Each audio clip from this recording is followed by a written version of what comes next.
প্রিয় দর্শক, আসসালামু আলাইকুম। আমরা এখন চলে আসছি মাহফুজ খান চাচার মালটার বাগানে।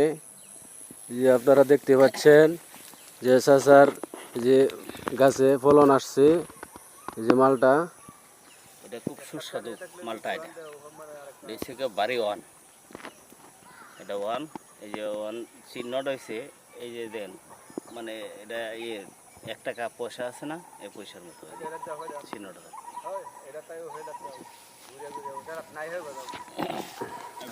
এই যে দেখেন, এই যে আপনাদেরকে সুন্দরভাবে দেখানো হচ্ছে যে প্রত্যেকটা গাছে ফলন আসছে। অনেক সুন্দর মনে যায় একটা বাগান। আগাছা দিকে রো, এই যে দেখো, এটা এটা এটা ধরো দর্শকটা, এই যে আপনারা দেখতে পাচ্ছেন প্রতিটি গাছেই